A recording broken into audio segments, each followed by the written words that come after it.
এটা হচ্ছে সর্ষে বাটা দিয়ে রুই মাছের ঝোল। আর এই বানানো কত সহজ, চলো আজকে তোমাদের সাথে এই রেসিপিটা শেয়ার করছি বন্ধুরা। পারলে তোমরা অবশ্যই একবার ট্রাই করবে এই রেসিপিটাকে। সর্ষে পোস্ত দিয়ে বানিয়েছি, পারফেক্ট টেস্টের এই রেসিপি। খুব কম সময় খুব টেস্টি স্পাইসি হয় এই রেসিপি। বাংলা তো অবশ্যই ট্রাই করে নেবে। Thank you. মাছগুলোকে ভালো করে ধুয়ে নুন আর হলুদ মাখিয়ে কিছুক্ষণ রেখে দেবো। এবার মাছগুলোকে ভেজে নিচ্ছি আমি।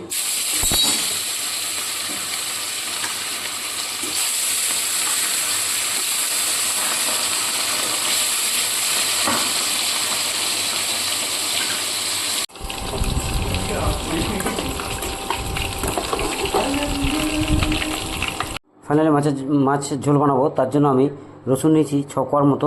এটাকে মিক্সিতে বেটে নেব, এটা আলাদা বাড়বো। আর তার সাথে সাথে এর পাশে বেটে নেবো কালো সর্ষে, দেখো 1 চামচ 1.5 চামচের মতো নিয়েছি। হলুদ সর্ষে নিয়েছি 1.5 চামচ, আর পোস্ত নিয়েছি 1.5 চামচ। এটাকেও মিক্সিতে গ্রাইন্ডিং করে নিচ্ছি। ফাইনালি দেখো মাছগুলো আমার ভাজা হয়ে গেছে, রেডি করে নিয়েছি। এরপরে তেলও দিয়েছিলাম কড়াইটার মধ্যে, তেল হয়ে গেছে। দিয়ে দিচ্ছি কালো জিরে অল্প একটু। এর সাথে সাথে দিয়ে দেবো একটা তেজপাতা। তার সাথে সাথে দিয়ে দিচ্ছি পেঁয়াজ কুচি, 2 মিডিয়াম সাইজের পেঁয়াজ ছিল দুটো করে। তার সাথে সাথে কাঁচা লঙ্কাটাও দিয়ে দিলাম। এবার এটাকেও কিছুক্ষণ হতে দেবো।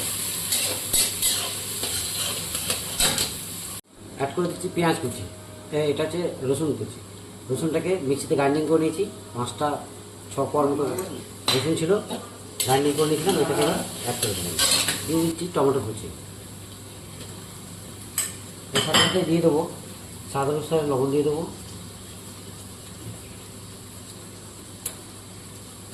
এবার এটাকে কিছুক্ষণ কষিয়ে দেবো। এর সাথেও দিয়ে দিচ্ছি হলুদ গুঁড়ো 1 চামচের মতো। আর কিছু দেবো না। এবার এটাকে করতে দেবো। কালারের জন্য অল্প একটু কাশ্মীরি লঙ্কা গুঁড়ো ইউজ করছি। তো এবার এটাকে হতে দেবো কিছুক্ষণ। অ্যাড করে দিচ্ছি বেটে রাখা পোস্ত, সাদা সর্ষে, কালো সর্ষে। এবার এটাকে কিছুক্ষণ কষিয়ে নেব। অ্যাড করে দিচ্ছি 2 দানা চিনি। ফাইনালি মশলাটা আমার প্রপার রেডি হয়ে গেছে, দেখতে পাচ্ছ একদম তেল ছেড়ে দিয়েছে। এরপর আমি গরম জল ব্যবহার করছি। তোমরা পারলে ঠান্ডা জল ব্যবহার করবে, কিন্তু আমার কাছে অপশান আছে বলে আমি গরম জল ব্যবহার করছি। তো ঝোল অনুসারে আমি বানিয়ে নেব। এবার ভেজে রাখা মাছগুলো এর মধ্যে অ্যাড করব। হ্যাঁ, জল ফুটছে, তো অ্যাড করে দেবো। এবার এটাকে কিছুক্ষণ ফাইনালি জলটা আমার ফুটে গেছে, একদম প্রপার রেডি হয়ে গেছে। নামানোর গিয়ে অবশ্যই অল্প একটু ধরে কথা কুচি এর মধ্যে অ্যাড করবো। ব্যাস, এবার নামিয়ে নেব।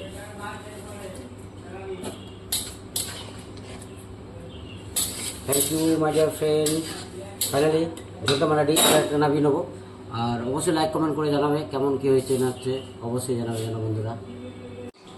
ঝোলটাকে আমি নামিয়ে নিয়েছি। এবার এটাকে সার্ভ করা যাবে। দেখতে পাচ্ছি বন্ধুরা পারফেক্ট টেস্টের, একদম দারুণ টেস্টি হয় এই রেসিপিটা। পারলে তোমরা অবশ্যই বানিয়ে নেবে। এবার চলো, থ্যাংক ইউ ভেরি মাচ সকলকে।